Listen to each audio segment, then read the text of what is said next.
Let's go to Zoe Knowles on this, conservative commentator. She joins us now from Toronto. Zoe, thanks for joining us tonight. Thank you very much for having me. What's your take on whether or not Huawei should be part of the 5G network? The UK is allowing it, but in a limited way. Canada should absolutely ban Huawei from participating in our 5G network. The fact that Canada is using hostage diplomacy to try to interfere in Meng Wanzhou's case indicates that they fully anticipate Trudeau will interfere in that case in the same way that he did with SNC-Lavalin.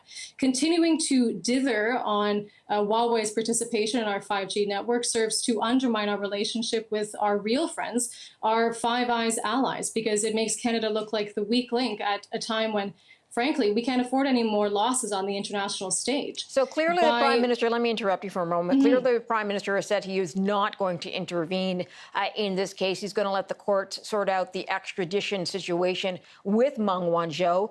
But do you think that on the 5G side of things, which I'm going to separate here, that could be used as a bargaining chip to get the Canadians being held in China freed? Well, China has made it quite clear that they view the two Michaels in captivity as a stick in order to ensure that Huawei is able to participate in our 5G network.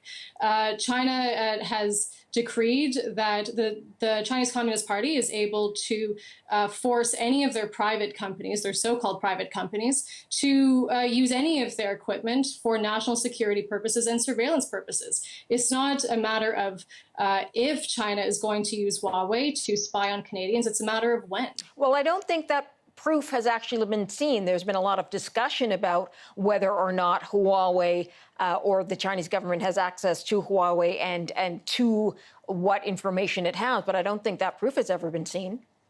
But I think what matters here is that the sooner that Canada can provide clarity on whether or not Huawei will be able to participate in our 5G network, the sooner we can provide that clear direction and support to our domestic telecommunications companies to lead the charge in developing our own 5G network and ensuring that Canadians are competitive in the knowledge economy of the future. Okay, let's also talk about the Conservative debates which happened last week, both in French and English. Just want to get your take on who impressed you and why.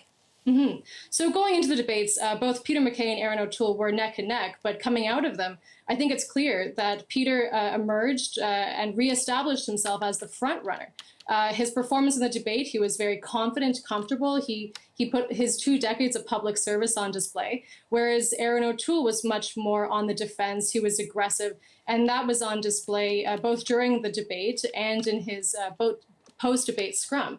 And what's going to be difficult for Aaron O'Toole moving forward is how he can shift the momentum back into his favor. And I think his strategy moving forward is to really rely on being that second ballot choice for the voters of Leslyn Lewis and Derek Sloan.